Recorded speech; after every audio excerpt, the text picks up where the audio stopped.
नमस्कार मित्रांनो, मी प्राध्यापक अमित सुरेशराव धांदे, मुक्काम पोस्ट बोरगाव धांदे, तालुका धामणगाव, रेल्वे, जिल्हा अमरावती, विदर्भ प्रदेश, महाराष्ट्र राज्य. मित्रांनो, यावर्षी आपल्या महाराष्ट्रामध्येच नव्हे तर अख्ख्या भारतात अतिवृष्टी झाली, कुठे ढगफुटी झाली, प्रचंड हानी झाली, शेतकऱ्याचं प्रचंड नुकसान झालं.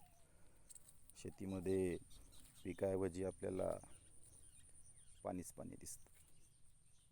अख्ख्या महाराष्ट्रामध्ये हे चित्र दिसतं आपल्याला. बीड असो, संभाजीनगर असो, नांदेड असो की आमचा विदर्भ असो, प्रचंड हानी झाली.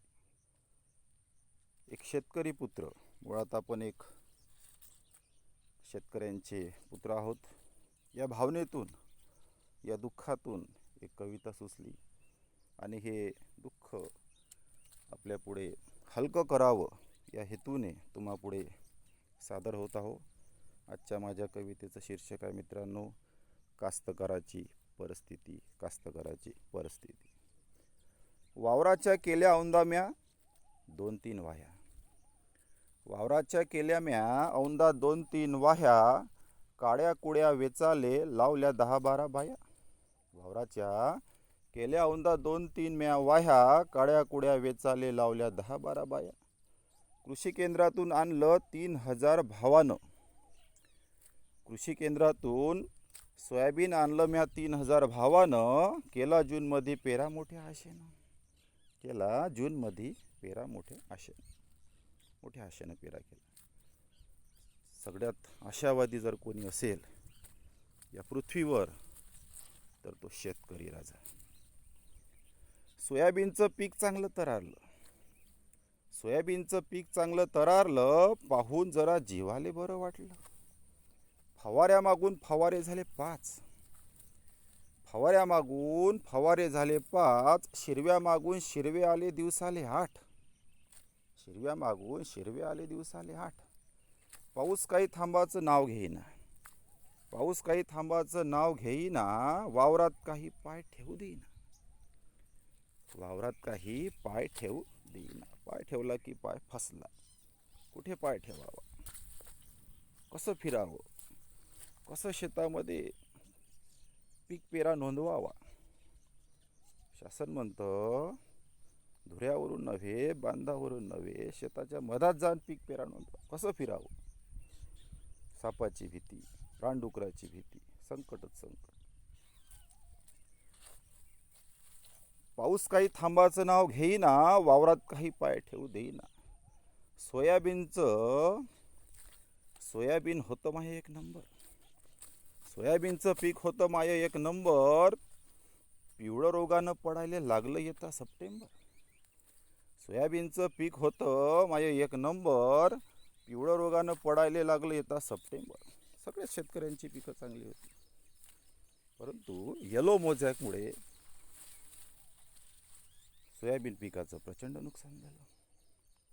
हुमणी अळीमुळे प्रचंड नुकसान झालं. पीक पेरा नोंदवाले वावरभर हिंडलो. पीक पेरा नोंदवाले वावरभर हिंडलो. लोकेशनच्या नादात बेजार जेव्हा झालो. तोंडचा घात जाताना मन माय दुखलं. तोंडचा घात जाताना मन माय दुखलं. जणू काही माया डोक्यावरचं आभायच फाटलं. जणू काही माया डोक्यावरचं आभायच फाटलं. साऱ्या जणाचे पैसे म्या चुकते गेले. कोणीच थांबत नाही पैशासाठी. साऱ्या जणाचे पैसे म्या चुकते केले. कोणी नाही थांबलं राजे हो पैशासाठी. साऱ्या जणाचे पैसे म्या चुकते केले. कोणी नाही थांबलं राजे हो पैशासाठी. वाट पाहा लागते 4-6 महिने आम्हाले पिकासाठी. कोणी थांबत नाही. शेतकऱ्यांनाच थांबावं लागतं 4-6 महिने. सगळ्या सहनशील प्राणी जर कोण असेल या पृथ्वीवर तर शेतकरी. वाट पाहा लागते 4-6 महिने आम्हाला पिकासाठी. साऱ्यांचे गल्ले भरले, पोशिंदा मात्र उपाशी. साऱ्यांचे गल्ले भरले, पोशिंदा मात्र उपाशी. घर कसं चालू आता, कर्ज कसं फेडू. घर कसं चालू आता, कर्ज कसं फेडू. वावरात डोकं फोडू का घरात बसून रडू. वावरात डोकं फोडू का घरात बसून रडू. मायबाप भाषणानं सुधरत नाही कास्तकाराची परिस्थिती.